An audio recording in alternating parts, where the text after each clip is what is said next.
Meus irmãos, a paz do Senhor Jesus Cristo, quero vos cumprimentar nesta noite.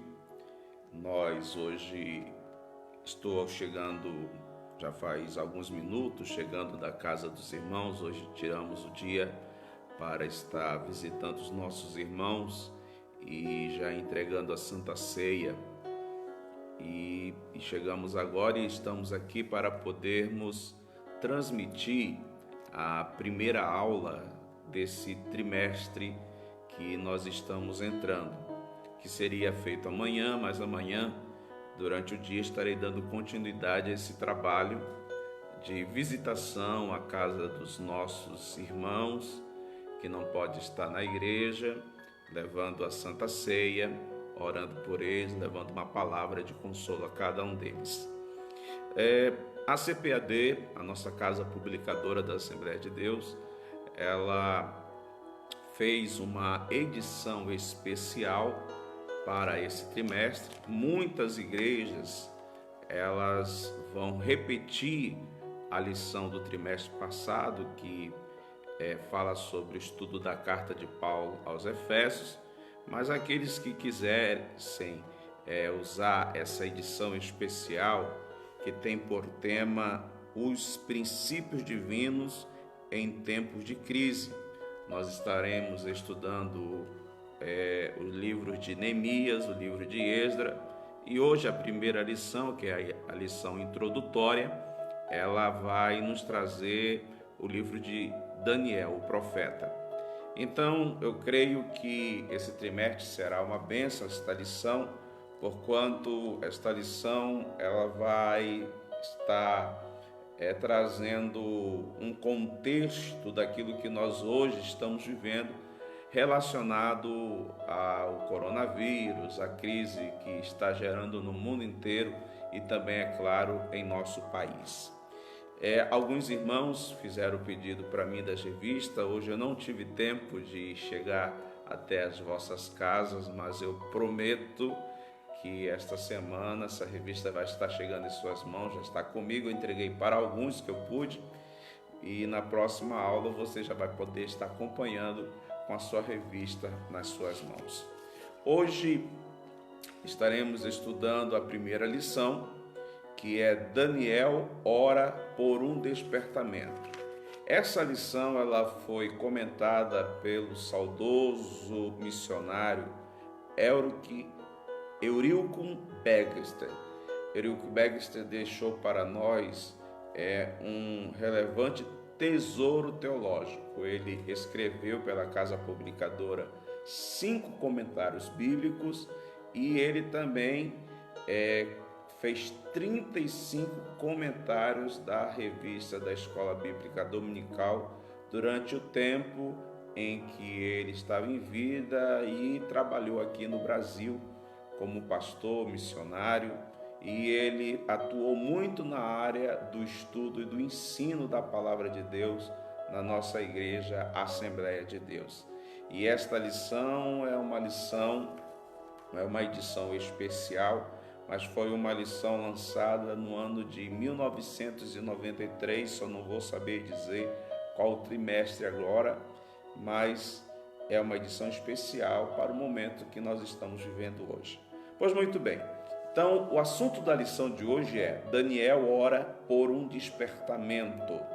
O nosso textuário nos diz o seguinte: confessai as vossas culpas uns aos outros e orais uns pelos outros para que sareis.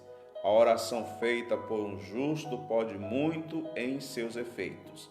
Carta Universal de Tiago, capítulo 5 e versículo de número 16. A verdade prática nos diz o seguinte: o crente dedicado à oração pode exercer influência no céu, na terra e até contra os poderes malignos. É muito importante nós entendermos, principalmente nos dias a quais estamos vivendo hoje, a importância da disciplina na oração na nossa vida cristã.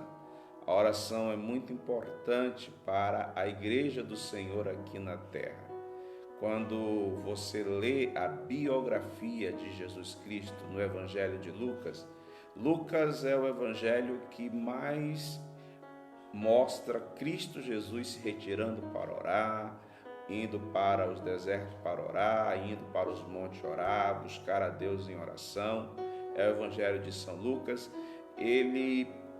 Deus, o Espírito Santo, usou Lucas para dar ênfase a essa parte da vida de oração de Jesus Cristo. E nós temos que ser uma cópia de Cristo Jesus. Nós vamos ver o apóstolo Paulo dizendo na sua primeira carta aos Coríntios, capítulo 11, versículo 1, dizendo o seguinte: sede meus imitadores, como eu sou de Cristo Jesus. Ou seja, Paulo, ele não era o modelo. Quem era o modelo era Jesus Cristo, mas ele estava fazendo o que Jesus Cristo fazia. Então ele estava dizendo: olha, eu estou imitando a Jesus Cristo, então vocês fazem a mesma coisa, imitem a Jesus Cristo. Então Jesus Cristo, ele tinha essa vida de oração, e isso é algo que nós precisamos e nós necessitamos. Um certo pastor disse que não orar é um pecado, porque significa que você não depende de Deus, que você não precisa de Deus. Outra, mostra incredulidade, porque se você não ora, você não crê que Deus vai estar ouvindo a sua oração. Mas a oração, ela faz parte da vida do servo fiel a Deus. E nós vemos aqui o saudoso missionário Eurílico Bergster dizendo na sua verdade prática que o crente dedicado à oração, ele exerce uma influência no céu, na terra e até contra os poderes malignos que são os dos demônios. A leitura bíblica em classe, eu não vou fazer ela, mas ela está registrada no livro do profeta Daniel, capítulo 9, de 1 a 3, o capítulo 6, versículo 10, capítulo 2, do 17 ao 19, e Esdras, capítulo 1, versículo 1 ao 5. Eu quero vos dizer que todos esses versículos, eles vão ser usados como base para a lição que nós estaremos estudando hoje, que é a primeira lição desse trimestre. O objetivo geral dessa lição de hoje é trazer a conscientização da necessidade do crente de, primeiro, estudar a palavra e orar para que venha um despertamento espiritual proveniente de Deus nesses dias a qual nós estamos enfrentando hoje. Esse é o objetivo geral da nossa lição, levar-nos a ter uma consciência de estudarmos a palavra, de buscarmos um despertamento espiritual através da oração, despertamento vindo da parte de Deus, para nós enfrentarmos esses dias trabalhosos a qual nós estamos vivendo. A introdução da nossa lição vai nos dizer o seguinte: os crentes fiéis brilham como a luz, conforme está escrito em Mateus capítulo 5, versículo 15, e resplandecem no meio de uma geração corrompida e perversa, conforme Filipenses capítulo 2, versículo 15. Nós vemos que o pastor Eurílico já começa trazendo para nós uma verdade. Nós que tivemos a experiência do novo nascimento, através do poder de Cristo Jesus, na pessoa do Espírito Santo, nós devemos brilhar, resplandecer deste mundo de trevas, neste mundo onde o príncipe deste mundo, que é Lúcifer, juntamente com a sua horda de demônios, tem trabalhado para destruir a vida das pessoas e tem lutado contra a igreja de Cristo Jesus. O nosso comentarista continua dizendo: assim era Daniel, quando no ano 606 a.C., foi levado cativo para a Babilônia. Isso está registrado no capítulo 1 do livro do profeta Daniel. Ele era ainda muito jovem e os estudiosos entendem que ele era um adolescente, onde ele poderia ter ali de 14, 13 a 17 anos. O nosso comentarista está dizendo que 15 anos, mas há assim um consenso dos comentaristas, dos estudiosos, que Daniel realmente foi levado para a Babilônia quando ele era muito jovem, um adolescente, para estar ali no palácio de Nabucodonosor. E qual foi, vamos dizer assim, a base de quando a gente lê o livro do profeta Daniel? Lá automaticamente também conta a sua história, desde a sua juventude até a sua velhice. Daniel, ele contemplou, ele vivenciou a profecia de Deus de estar levando o seu povo por rebeldia, por desobediência, cativo para a Babilônia. E ele também viu cumprir-se a profecia que ele, lendo o livro do profeta Jeremias, o Espírito Santo deu a ele o entendimento que depois de 70 anos, Deus traria novamente o povo de volta para Jerusalém, e Daniel contemplou isso em vida. Mas o que leva um homem como Daniel a ser primeiramente um profeta, um servo de Deus? Uma atitude que ele tomou quando chegou em Babilônia. Babilônia pode ser uma figura do mundo também, a qual nós vivemos. Se você quiser me acompanhar na leitura, pegue a sua Bíblia aí e abra ela no livro do profeta Daniel, capítulo 1. E esse versículo, ele é muito conhecido. Daniel, capítulo 1, e o versículo é o versículo de número 8, que diz assim: E Daniel propôs no seu coração não se contaminar com a porção das iguarias do rei, nem com o vinho que ele bebia. Portanto, pediu ao chefe dos eunucos que lhe permitisse não se contaminar. Essa é a razão, este é um princípio, entenda bem, foi um princípio que o próprio Daniel estabeleceu na vida dele, de não se contaminar com as iguarias, com as tentações, com as coisas temporais que a cidade da Babilônia, que naquele tempo, quando Daniel foi levado, era a capital do Império Mundial da época.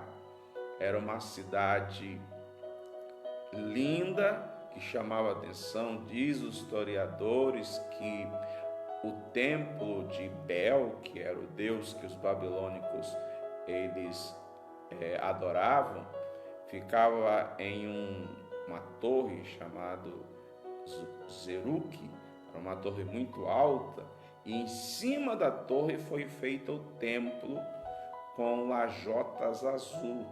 Então, quilômetro de distância da cidade, quando as pessoas estavam indo para a Babilônia, elas conseguiam enxergar o templo de Bel em cima daquela grande torre.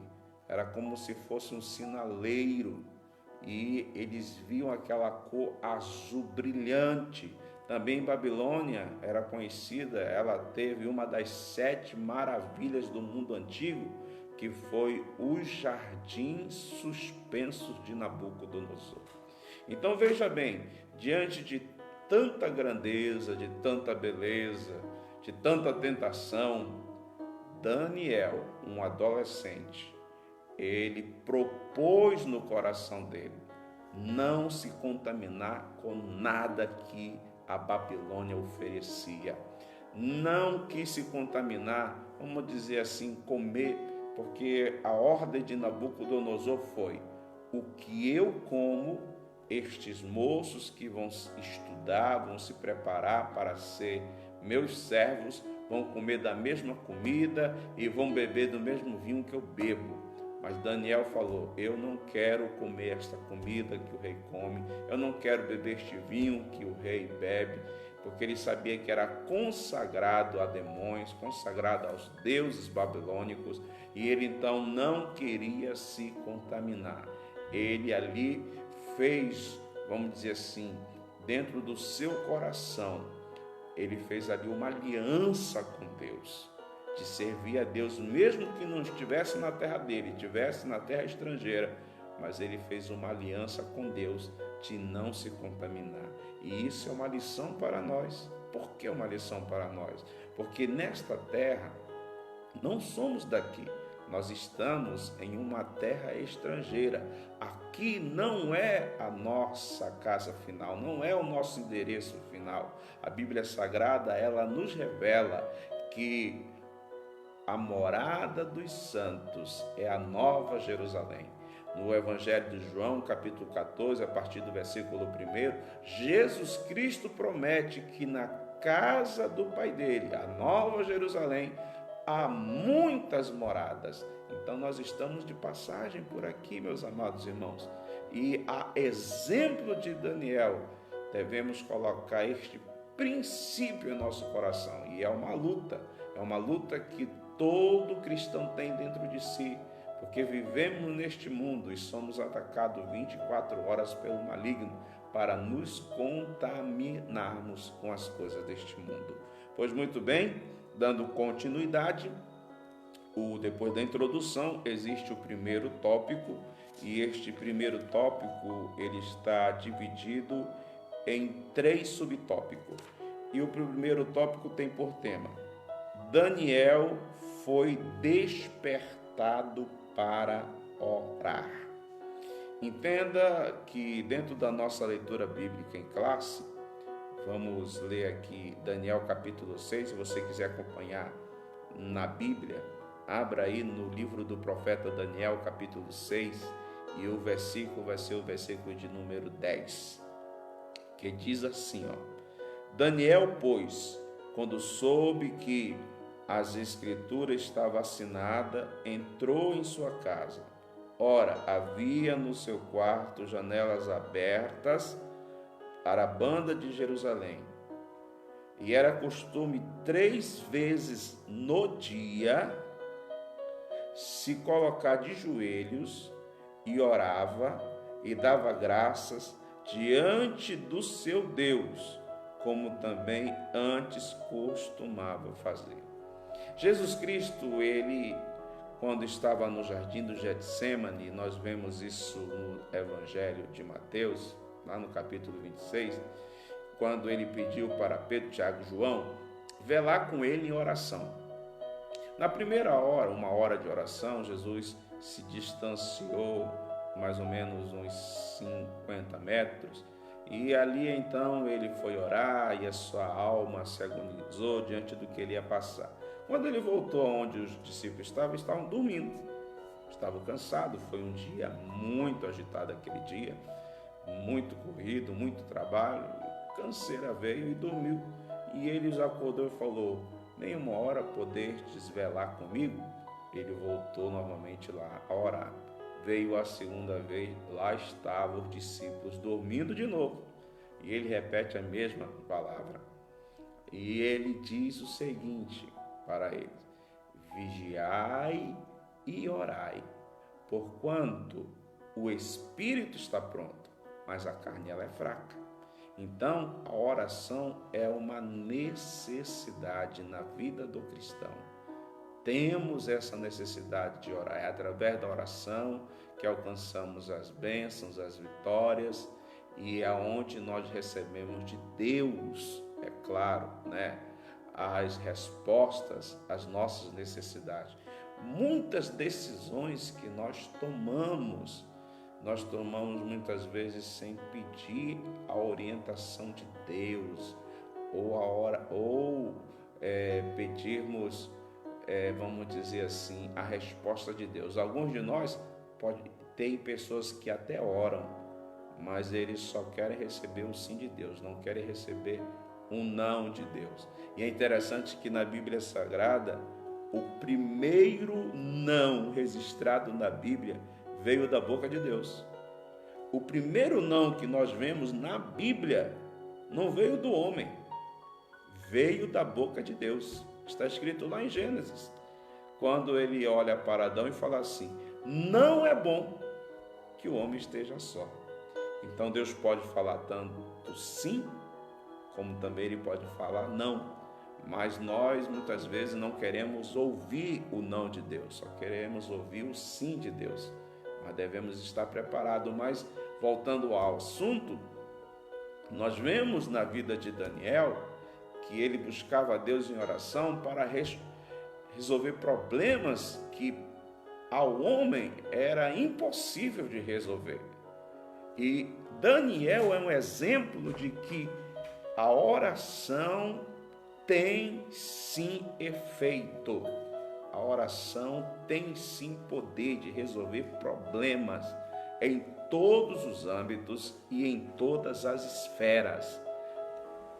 Veja bem, quando os discípulos, lá no Evangelho de Lucas, capítulo 11, versículo 1, chegaram para Jesus, eles observaram uma coisa: Jesus Cristo orava 5, 6 horas, passava a noite orando, e em 5 minutos ele resolvia um problema.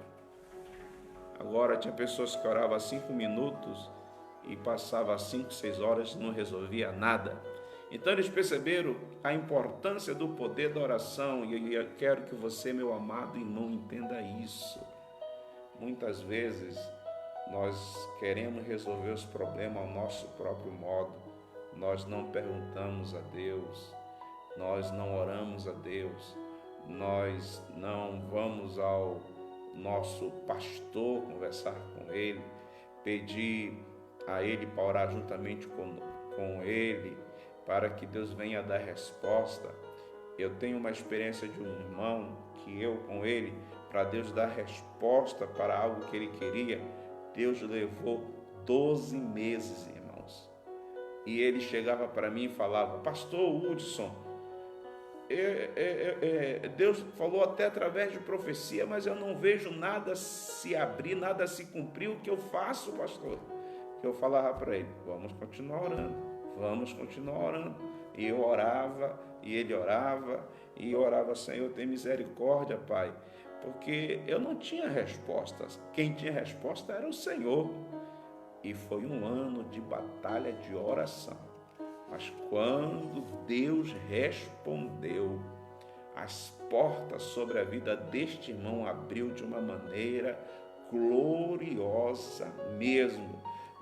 Contemplávamos e víamos nitidamente a mão de Deus sobre aquele irmão, mediante a causa que ele precisava da resposta de Deus. Nós precisamos ser resilientes, irmãos, quanto à oração. O que quer dizer isso, pastor? Perseverantes. A vida cristã não é uma corrida, não é quem chega primeiro, mesmo porque o primeiro já chegou lá faz muito tempo. Não é isso. A nossa vida cristã é a perseverança na presença do Senhor Deus, buscando a Ele a todo o momento. Pois muito bem, continuando aqui, já li o versículo, né? Daniel foi despertado para orar e nós vemos que ele tinha a disciplina de 3 vezes ao dia. Subiu ao quarto dele e orar, abrindo a janela para a banda de Jerusalém.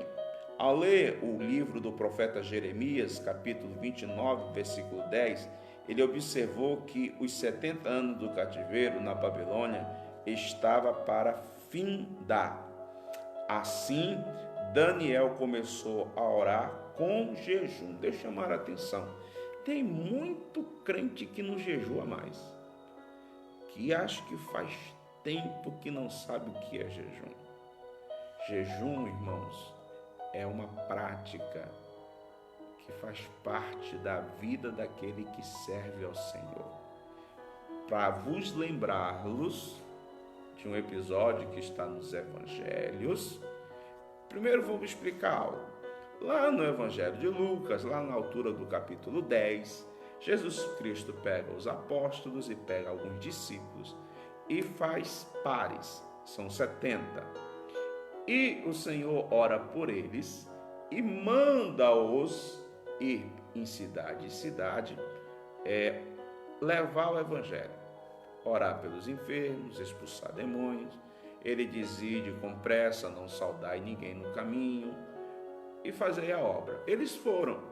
Diz a Bíblia que quando eles voltaram alegres, felizes, porque os enfermos foram curados, as pessoas endemoniadas foram libertas, milagres e maravilhas foram feitas em nome de Cristo Jesus. Aí Jesus olhou para eles, não alegrai-vos por causa destas coisas, mas antes estejais alegre, porque o vosso nome está escrito no livro da vida. Aí nós vemos um outro episódio, quando Cristo Jesus subiu com Pedro, Tiago e João ao monte para orar, passar a noite lá em oração. Quando Jesus subiu esse monte para passar a noite lá em oração, ele deixou 9 discípulos, 9 apóstolos no pé do monte. E ali houve a transfiguração, e Pedro queria ficar ali, não queria nem mais sair de lá, queria montar uma cidade lá, a casa dele lá, e morar lá, porque estava muito bom demais, não queria sair de lá. Ele ouve Deus repetir as mesmas palavras que Deus falou no batismo de Jesus Cristo, lá no Rio Jordão, né? Este é meu filho, ao qual nele tenho prazer. Mas chegando ao amanhecer do dia, Jesus Cristo desce com Pedro, Tiago e João. Ao descer, ele encontra uma multidão discutindo, aquela confusão terrível, os discípulos sem saber o que fazer, os escribas, fariseus, saduceus, os doutores da lei, brigando com ele, discutindo com eles, como tivesse escarnecendo, cadê o Jesus Cristo, cadê o poder de expulsar demônio e tal? Jesus Cristo chega, pergunta o que está acontecendo, o pai do menino vem e pede socorro, e mediante porque os discípulos não puderam expulsar o demônio, ele diz, se tu puderes, aí Jesus, ele transfere aquela palavra do pai para o pai, dizendo, se tu puderes crer, porque ele fala para Jesus, se tu puderes tirar, ele falou, não, eu posso, mas se tu crer, então, mediante aquilo lá, Jesus Cristo expulsa aquele demônio, aquela criança é liberta, e glória a Deus por isso. Mas os discípulos não ficaram contentes e foram até Jesus e perguntaram, Senhor, perdoe-nos, mas eu queria saber por que a gente não conseguiu dessa vez expulsar esse demônio. Aí Jesus respondeu, meus amados, existem castas de demônios que se você não jejuar e unir o jejum com a oração, você não expulsa, você passa vergonha. Então nós vemos aqui na lição que Daniel começou a orar com jejum, cobrindo-se de saco e cinza, em sinal de profunda tristeza, e orou com perseverança. Você vai ver no capítulo 9, que é claro, evidentemente, que Deus ouviu a oração do profeta Daniel, e respondeu no mesmo dia. Mas lá nós temos uma outra revelação tremenda para a igreja do Senhor. Nós vemos que o príncipe da Síria não permitiu o anjo Gabriel, o mensageiro do Senhor, passar com a resposta. Agora, nós vemos duas coisas. Primeiro, nós vemos que a oração é uma luta espiritual. Por isso que muitos cristãos, eles começam, mas vão se esvaziando, vão parando, vão desistindo, porque é uma luta espiritual. a luta espiritual se vence pela perseverança, pelo contínuo. Diz a Bíblia que Daniel começou a orar e jejuar, e continuou orando e jejuando até que Deus mandasse a resposta para ele. Ou seja, Deus mandou a resposta não no primeiro dia, mas o príncipe da Síria, que é ali uma figura para Satanás, não deixou Gabriel passar com a resposta. Agora imagine se Daniel tivesse desistido. Foram 21 dias de jejum e oração. E ali então Deus manda o arcanjo Miguel. E o arcanjo Miguel repreende em nome do Senhor Lúcifer, e Gabriel passa e leva a mensagem para Daniel. Então veja o seguinte, que a oração, ela é poderosa em seus efeitos. Diz o textual da nossa lição. A oração do justo tem poder. A oração do justo, deixa eu ler aqui direito, que está me dando aqui um branco, mas olha, a oração feita por o justo pode muito em seus efeitos, ou seja, tem poder. Mas a oração é uma batalha espiritual também. E nós devemos entender que se a gente não recebe a resposta na hora, existe oração que Deus responde na hora. É verdade, na hora Deus responde. Mas tem orações que se faz necessário nós buscarmos a Deus, nós pedimos a Deus, né? Nós vemos, por exemplo, Davi, como rei, ele, no tempo da guerra, ele pergunta assim para Deus: Deus, eu devo ir contra esse povo inimigo? Aí Deus responde para ele: vai. Só que aí Davi ele não se contenta somente com a permissão de Deus para ir, mas ele pergunta: mas tu vai comigo, Senhor? Aí Deus falou: eu vou com você. Então entenda que aquela oração que Davi fez, Deus respondeu na hora. Mas existe oração. Por exemplo, volta Davi também, quando pecou com Batseba. Batseba ficou grávida, teve a criança nasceu enferma. Davi foi orar, foi jejuar, não tirou a barba, não comia e tal, orando vários dias, só que a criança morreu. Ou seja, a resposta de Deus para Davi naquele momento foi não. Então, meus amados, devemos entender que a oração, ela tem poder, e devemos também praticar o jejum na nossa vida para termos vitória. A oração também traz outra coisa importantíssima: comunhão com Deus. Porque é através da oração que nós conversamos com Deus. Deus pode conversar com a gente de várias formas, pode se comunicar comigo, com você, através de hino, através da palavra, através da profecia, através de sonho. Ele mesmo pode vir conversar conosco, pode nos transladar, nos arrebatar em espírito, como ele fez com o apóstolo João, que foi tirado dali da ilha de Patmos e subiu até o céu, e lá ele teve a visão do resto do livro do Apocalipse. Deus pode mandar um anjo para vir falar conosco. Ou seja, maneiras para Deus falar conosco existem várias maneiras, mas eu e você só temos uma: a oração. Entenda bem, ler a palavra, estudar a palavra é ouvir Deus falar contigo, é você se alimentar, mas para você falar com Deus é oração. Para você vencer batalhas, oração e jejum e perseverança. Vamos continuar a nossa lição de hoje. Está muito boa essa lição. O primeiro tópico aqui, ó. Daniel vivia uma vida consagrada a Deus. Aqui diz o nosso comentarista, o missionário Eurílico Bagster, isto dava-lhe condição de orar. A Bíblia diz: a oração dos retos é o seu contentamento. É lindo este versículo que está em Provérbios, capítulo 15, versículo 8, porque tem muito cristão que acha que oração é um peso. Ai, meu Deus, tem que orar. Oh, Jesus, tem que orar. Tem algumas pessoas que eles acham que estão enganando o pastor, porque a oração não é feita para mim, é para Deus. Vou chegar na hora que vai começar a cantar os hinos, aí não preciso orar. Mas aqui, Provérbios diz que a oração do justo é seu contentamento. Sabe, tem pessoas que ansiosas, ela se contenta com comer doce. Pessoa que está preocupada, ou pessoa que está enferma, ela se contenta em tomar um remédio, fazer alguma coisa e tal. Aquilo lhe traz contentamento. Mas a Bíblia está falando que aquele que anda em retidão diante do Senhor, orar traz alegria ao coração dele. E nós devemos refletir sobre isso que a Bíblia está falando. Ter contentamento em orar. A oração não se tornar um peso para a nossa vida, mas se transformar em algo que nos traz alegria à nossa alma. E continua aqui, o nosso comentarista, ele diz assim: e Deus escutará a oração dos justos.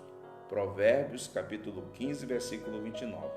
Daniel não se misturou com o paganismo e vivia conforme a sua consciência, ou seja, conforme o que ele aprendeu em obedecer, porque naquele tempo a criança, desde a sua meninice até os 12 anos, eles aprendiam a lei de Deus, era algo que era obrigado.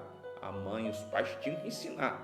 E para ele se tornar um adulto dentro da cultura judaica, ele aos 12 anos de idade, e Jesus Cristo foi aos 12 anos de idade, isso está escrito, para uma festa, e lá ele foi passar por uma sabatina pelos doutores da lei, e se a pessoa passasse por essa sabatina, por essa prova, ele era considerado um adulto dentro da cultura judaica.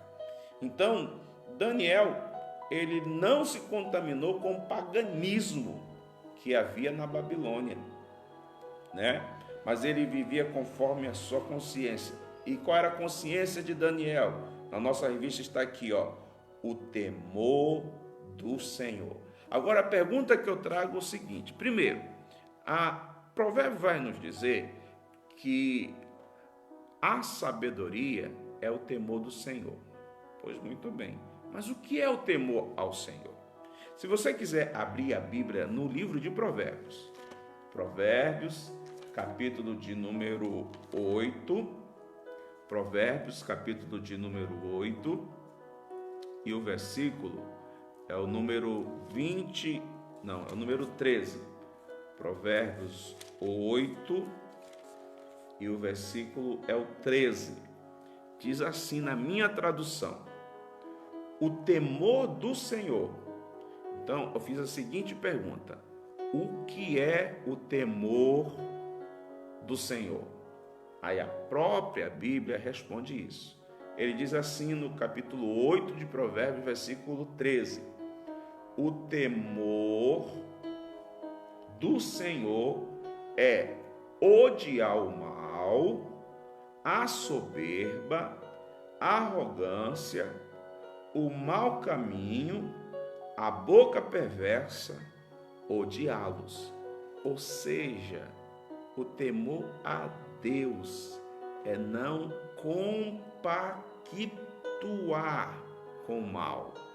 Da mesma maneira que Deus tem aversão ao mal, mal aqui com L, tá?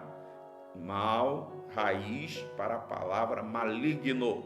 Então, veja bem, a mesma maneira que Deus tem aversão ao maligno, ao mal, os que temem a Deus também têm que ter essa aversão ao mal. Isso é o temor ao Senhor. Continuando, segundo tópico, a estrutura espiritual de Daniel capacitava-o para enfrentar verdadeiros combates de oração.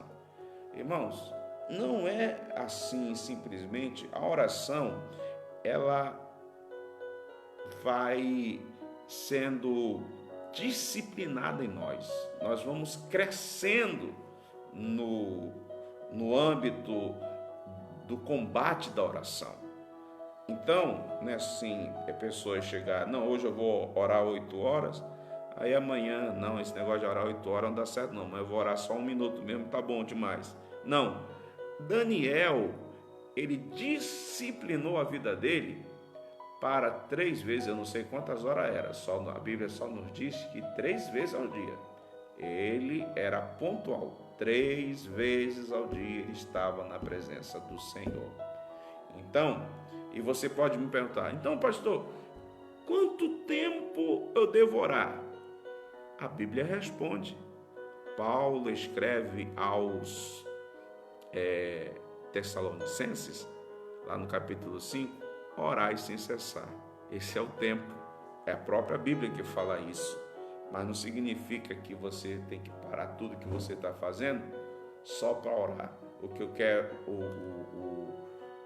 o âmago do que eu quero falar aqui é eu e você entendermos a importância que tem a oração. Tem muito crente desiludidos. Tem muito crentes amargos. Tem muitos crentes decepcionados. Tem muitos crentes que estão morrendo espiritualmente. Tem muitos crentes que não têm alcançado os seus sonhos. E muitas vezes eles até transferem para o pastor da igreja. Porque não está acontecendo na minha vida. Mas a questão bíblica, respaldo bíblico, um princípio bíblico, se você quiser mudança dentro da sua casa, no seu lar, na vida do seu filho, não se preocupando com o tempo ou como Deus vai fazer. Uma outra coisa, quando nós vamos entregar uma coisa para Deus, é para entregar para Deus, não é aquela historinha de toma, Senhor, não, mas me dá de volta, eu vou fazer. Senhor, eu não estou conseguindo não, toma de volta. Não, Senhor, me dá aqui. Assim você não vai conseguir ter êxito. É entregar realmente, literalmente, e confiar que Deus vai trabalhar. E nós, é claro, orando, jejuando e perseverando. Então aqui diz aqui, a estrutura espiritual de Daniel. Ele tinha uma estrutura que o capacitava, que deixou ele preparado para enfrentar situações de combate na oração. Irmãos, tem oração, eu já tive experiência dessas, que você se levanta molhado, suado, e parece que você passou o dia todo levantando pedra. São combates de oração. E a nossa revista vai dizer o seguinte: muitos crentes não conseguem servir de ajuda decisiva com as suas orações, porque nunca chegaram a experimentar o que significa combater em oração, o que significa perseverar firmemente em oração. O que o pastor Erilco Begster está aqui nos falando, que tem muitos crentes que não chegam a alcançar realmente a vitória, porque eles não entraram a fundo no combate da oração. É tanto que ele vai dizer o seguinte aqui, somente visitam de vez em quando um culto de oração. Daniel, porém, tinha o hábito de orar 3 vezes ao dia, conforme Daniel 6,10. Quando a sua própria vida, bem como dos seus amigos e de todos os sábios da Babilônia, estavam em perigo, Daniel alcançou o livramento e a vitória através da oração. Isso está escrito em Daniel capítulo 2, versículo 18 ao 20. Ele recebeu a notícia de tardezinha, pediu à noite como período para que de manhã desse a resposta, ou seja, ele passou a noite toda orando com seus amigos. Agora, uma outra coisa, Daniel já tinha experiência, já tinha tido experiências de oração, e ele orou, e Deus, no amanhecer, deu para ele a revelação do que, pastor Hudson? O sonho que Nabucodonosor tinha sonhado, e não sabia o que ele tinha sonhado, porque ele esqueceu, e além de mostrar o sonho que Nabucodonosor sonhou, ainda deu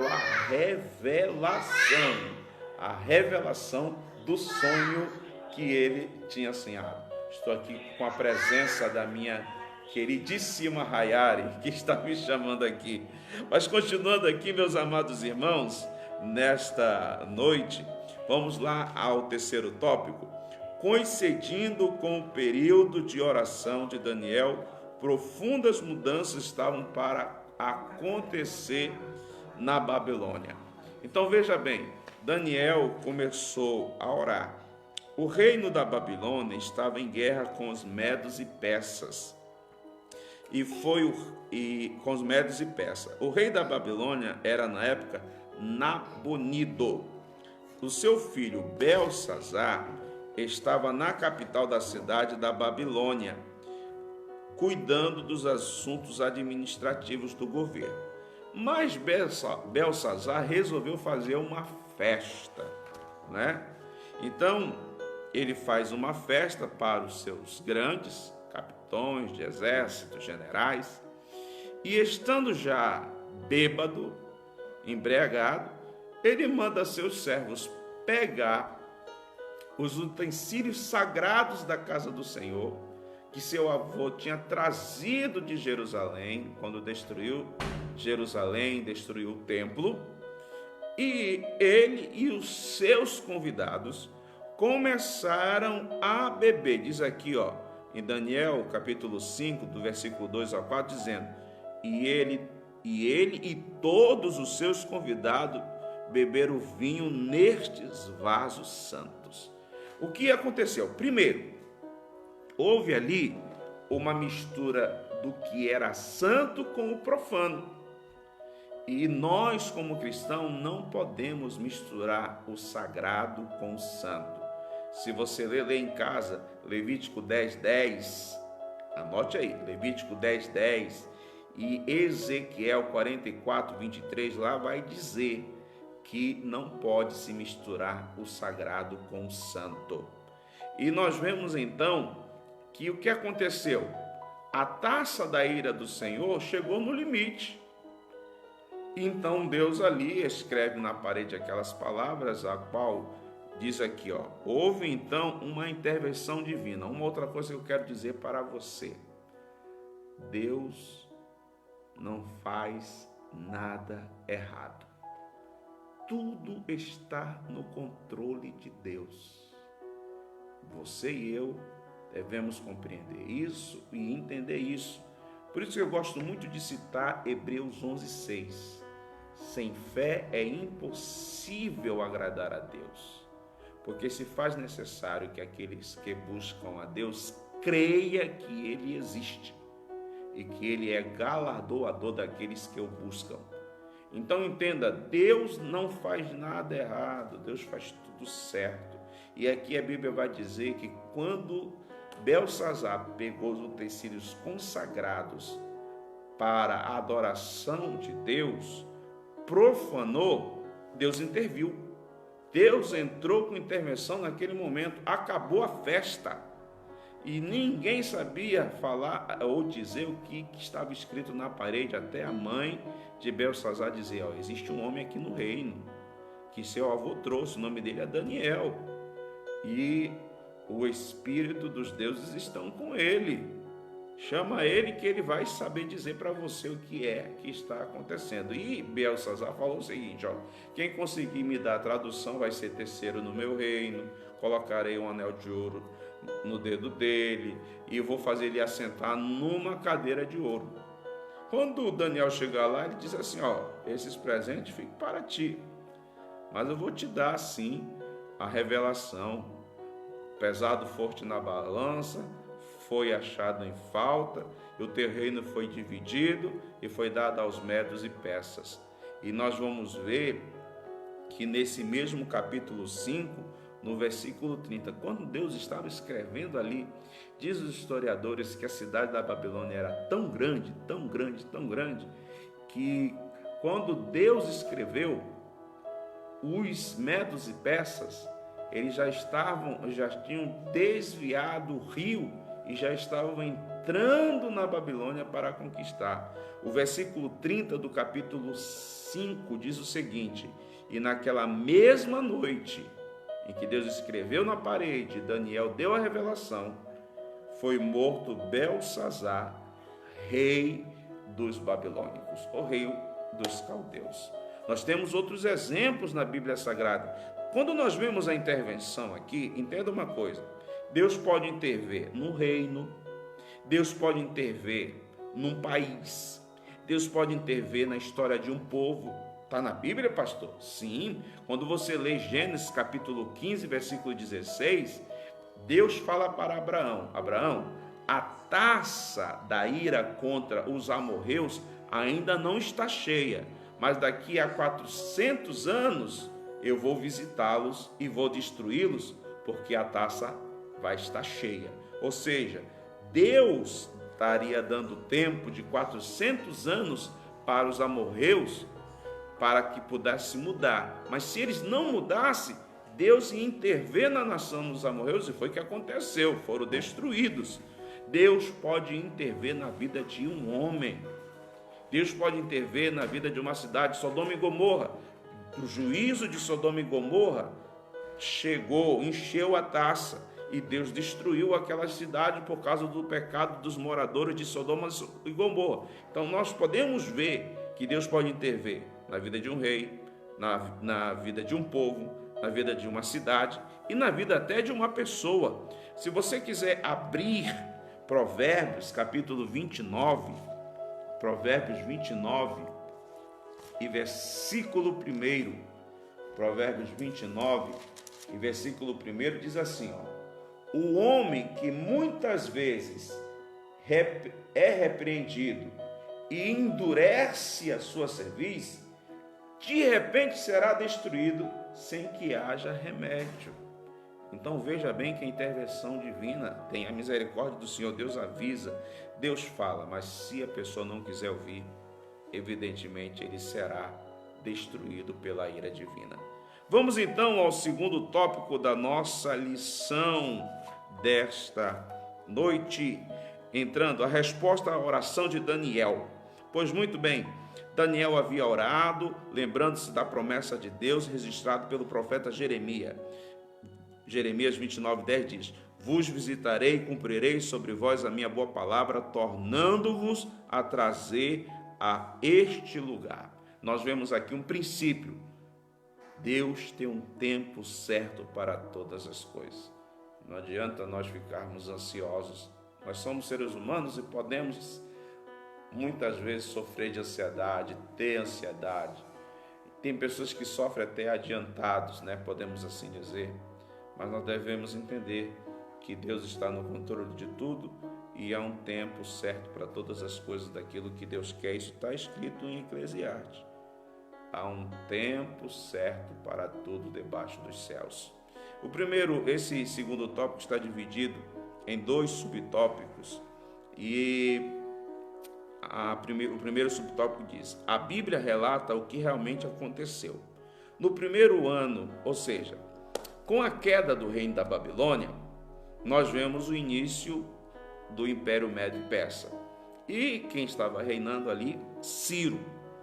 Deus usa o profeta Isaías 200 anos antes de Ciro nascer, profetizando sobre Ciro e falando que ele seria o ungido de Deus, seria o instrumento. Olha, veja bem, Deus profetiza 200 anos antes, dizendo que Deus ia usar um pagão, uma pessoa que não servia a Deus, como instrumento para fazer aquilo que Deus queria que ele fizesse. Entenda isso, compreenda isso. Veja o poder da oração, veja o que faz a nossa confiança em Deus e como Deus pode agir ao nosso favor. E quando nós lemos Esdras, capítulo 1, do versículo 1 ao 3, vai dizer o seguinte para nós, no primeiro ano de Ciro, rei da Pérsia, para que se cumprisse a palavra do Senhor por boca de Jeremias, despertou o Senhor o espírito de Ciro. Outro princípio. Deus, ele pode usar quem ele quiser. Até o ímpio. É aquela famosa frase, Deus usou até os urubu para levar comida para o profeta.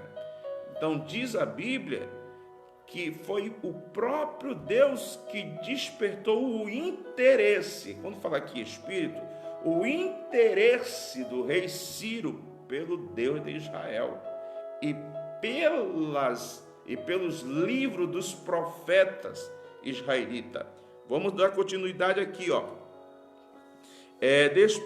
despertou o Senhor o espírito de Ciro, o rei da Pérsia, o qual fez passar uma proclamação por todo o seu reino, como também por escrito, dizendo: assim diz Ciro, rei da Pérsia, o Senhor, Deus dos céus, me deu todos os reinos da terra. Que coisa linda! Sabe, essa passagem, ela me chama a atenção porque tem muito crente que teve, vamos dizer assim, a experiência do novo nascimento e deixa a soberba tomar conta do seu coração. Muitas vezes diz: se não for eu fazer, não acontece. E nós vemos aqui agora um homem que não era servo de Deus, era pagão, dizer: o Deus dos céus me deu todos os reinos da terra. Devemos aprender com ele e nós entendermos dizer: o que eu possuo, o que eu tenho, a vida que eu estou vivendo, o fôlego de vida que eu tenho, a roupa que eu visto, o alimento, a comida, a família que Deus tem, tudo foi Deus que me deu, porque tudo pertence a ele. Aprendermos com o que Ciro falou aqui e colocarmos em prática também na nossa vida cristã. Continuando aqui a leitura do livro de Esdras, capítulo 1, do versículo 1 ao 3, e ele me encarregou para edificar uma casa em Jerusalém, que é em Judá. Quem há entre vós de todo o seu povo, seja seu Deus com ele, e suba a Jerusalém, que em Judá, e edifique a casa do Senhor, Deus de Israel. Ele é o Deus que habita em Jerusalém. Glória a Deus! Louvado seja o nome do Senhor. Além deste rei reconhecer que foi Deus que deu todo o reino para ele, foi Deus que agiu, ele ainda se prontificou: eu vou financiar a reconstrução do templo de Jerusalém. E se você ler mais à frente, você vai ver a oferta que Ciro deu para a reconstrução do templo de Jerusalém, que é conhecido como templo de Zorobabel. Vamos continuar aqui então, o segundo tópico. Conforme esta declaração de Ciro, estava cumprida a promessa divina dada através do profeta Jeremias. Mas tudo foi como diz a Bíblia. Tudo muito mais abundante além daquilo que pedimos ou pensamos. Efésios 3:20. Sabe, em Jeremias capítulo 1, versículo 12, lá diz a palavra do Senhor que Deus vela pela sua palavra para que se cumpra. Jesus Cristo falou o seguinte, passarão os céus, passarão as terras, mas a minha palavra não há de se passar. E diz ainda no livro do profeta que a palavra do Senhor, quando ela vai, ela só volta para Deus quando ela cumprir aquilo para a qual foi mandada. Então entenda que o Deus ao qual nós servimos, ele zela pela sua palavra para que se cumpra na vida daquele que confia nele, naquele que tem fé, naquele que crê, naquele que acredita que a Bíblia Sagrada, as Sagradas Escrituras não é apenas um livro, mas é a poderosa revelação da vontade, da palavra de Deus para as nossas vidas. E eu quero encerrar esse segundo tópico falando duas coisas. Primeiro, todos os judeus foram libertados para voltar para Jerusalém, se quisessem. Então cumpriu-se a profecia da boca de Jeremias que Deus tinha falado. O rei Ciro proclamou: quem quiser voltar, volte para Jerusalém. E um outro dado aqui é que os vasos sagrados, apesar do valor, porque eram vasos de ouro, vasos de prata, de alto valor, e eram vasos esculpidos à mão, ou seja, eram vasos de ouro, de prata, trabalhado artesanalmente, era artesanal, de grande valor, mas por causa do reconhecimento de Ciro, ele entrega a Zorobabel todos os utensílios da casa do Senhor, para que pudesse levar para Jerusalém, porque o próprio rei Ciro reconheceu que Jerusalém é a cidade de Deus, escolhida por Deus. Aleluia, louvado seja o nome do Senhor. Grande é esse nosso Deus Todo-Poderoso. Vamos para o final, meus amados, desta lição tão maravilhosa para as nossas vidas. O terceiro e último tópico diz: o resultado de um despertamento proveniente de Deus. Primeiro tópico é: o rei Ciro foi despertado em seu espírito. Despertou o Senhor o espírito do rei Ciro. Ou seja, Ciro passou a ver a Deus como o Senhor dos céus. Aleluia! Coisa maravilhosa, irmãos. Alabaxaia.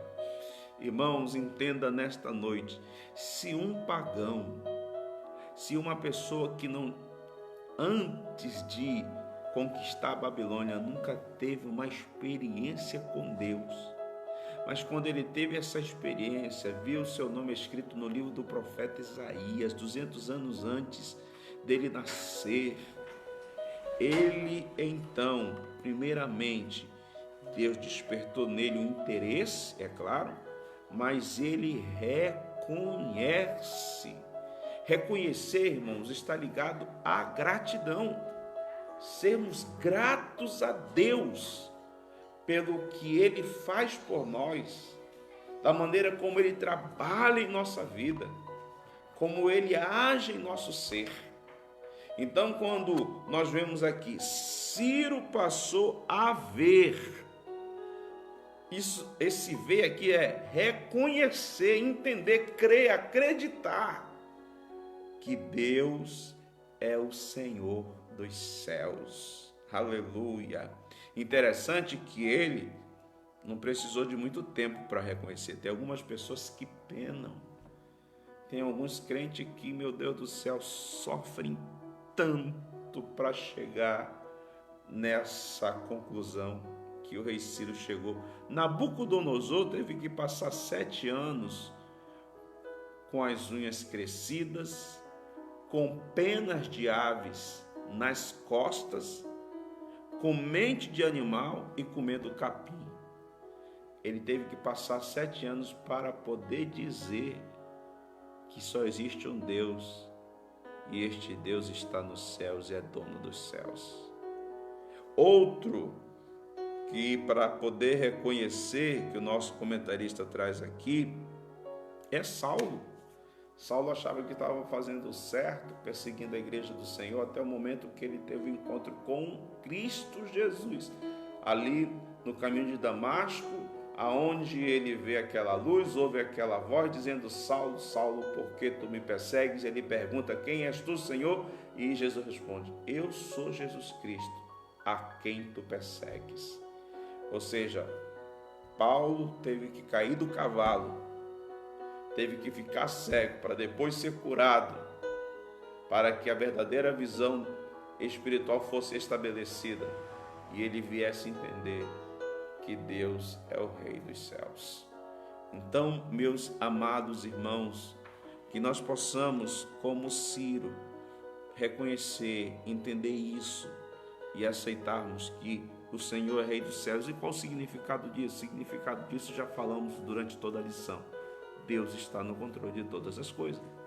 Deus é Deus. Uma coisa que eu tenho falado algumas vezes é: na terra pode-se parar tudo, pode parar a medicina, pode parar a economia, pode faltar comida, pode haver alagamento, pode haver chuva, maremoto, terremoto, pode haver pandemia, pode haver desastre, desgraça, mas o céu não há crise.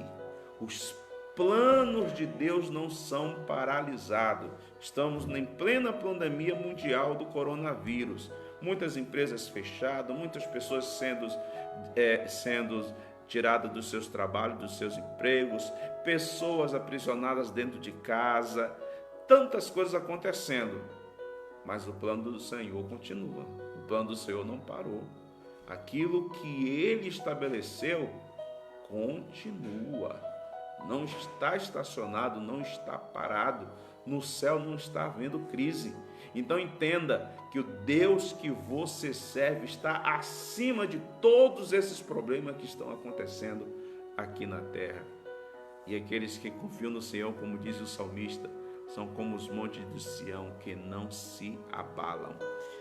Segundo aqui, a letra B da nossa lição, vai dizer assim o seguinte: Ciro teve uma experiência com Deus que é santo. Ciro teve uma grande experiência com Deus. E essa experiência fez o que, pastor? Muitas pessoas, muitos cristãos, aos pouco tempo de vida que eu tenho nessa terra, eu tenho visto pessoas receberem a bênção de Deus no âmbito material. Porque, querendo ou não, além do espiritual, Ciro teve uma experiência material com Deus. Porque Deus deu todos os reinos da terra para ele. Ele se tornou poderoso, rico.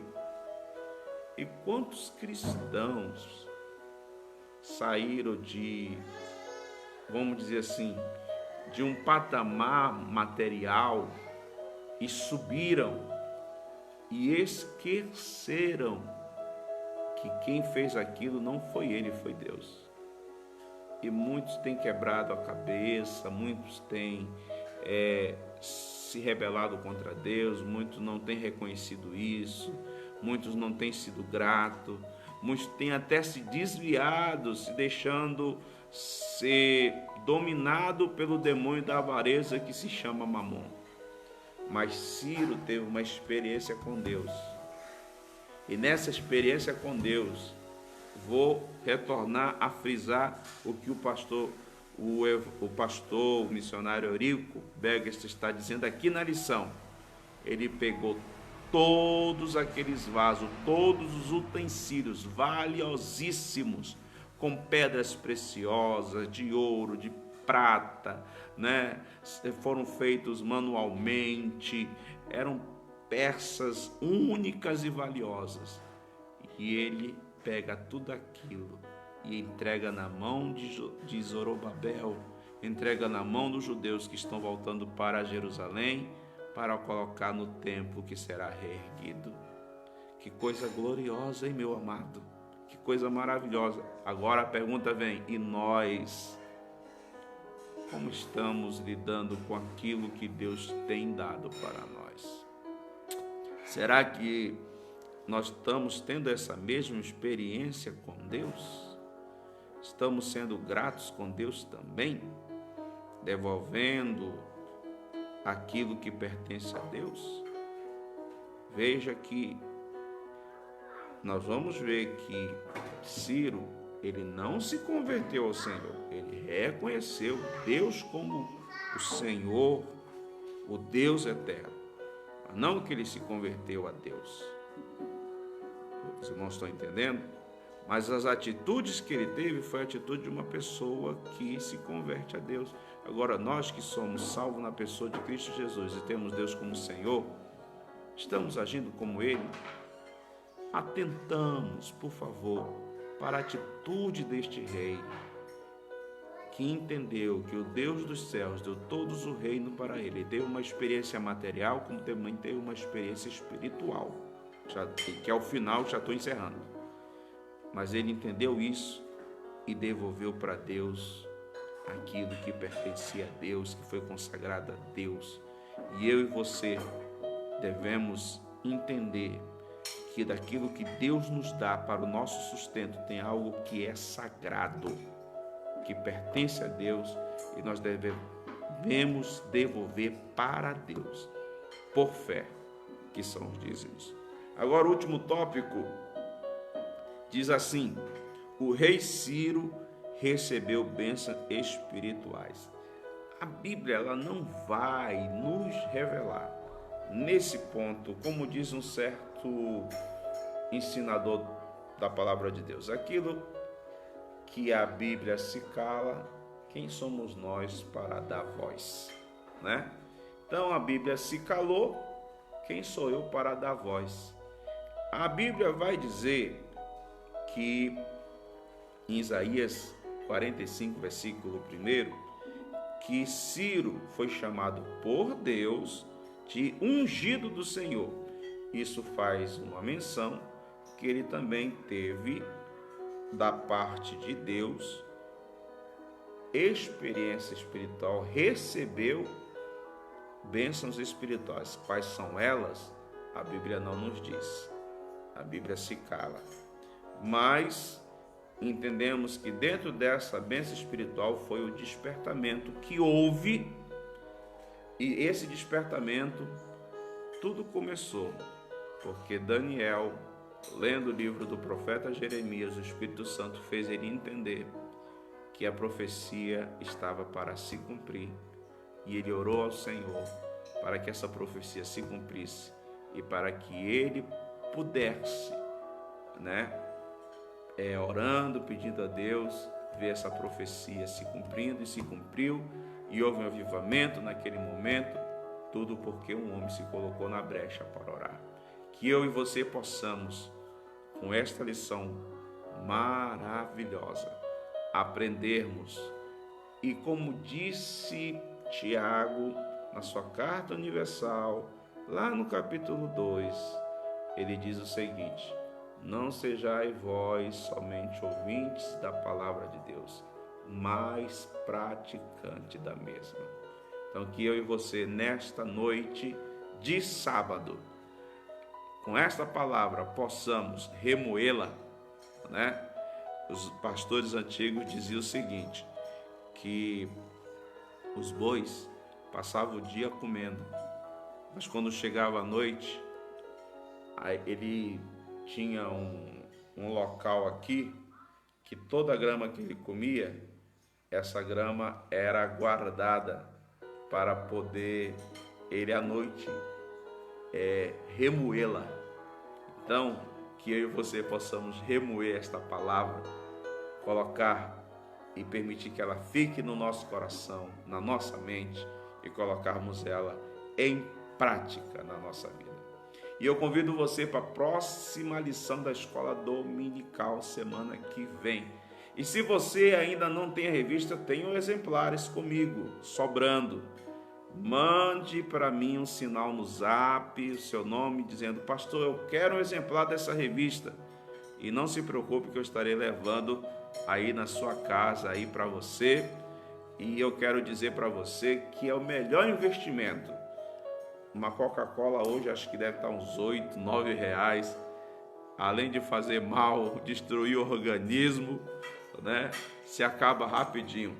A revista custa apenas R$ 7,50 e esta revista é um investimento, é um tesouro para a edificação da minha vida e da sua vida. E a próxima lição que nós estaremos estudando tem um tema: despertamento espiritual é um milagre. Então, eu quero contar com a sua presença para que você possa estar aprendendo comigo, em nome do Senhor Jesus Cristo. Amém? Quero dizer aos irmãos que amanhã estarei juntamente com o irmão Milton o dia inteiro, até perto das 4 horas, visitando os irmãos, levando Santa Ceia, aqueles que não podem, Mas amanhã, às 5 horas da tarde, estaremos tendo a nossa campanha de oração, em nome do Senhor Jesus Cristo. Meus amados irmãos, nesta noite, que o grande amor de Deus, a graça de nosso Senhor e Salvador Jesus Cristo e a consolação do Espírito Santo seja sobre as vossas vidas, e que Deus vos abençoe e que vocês tenham uma boa noite de paz, em nome de Jesus. Amém.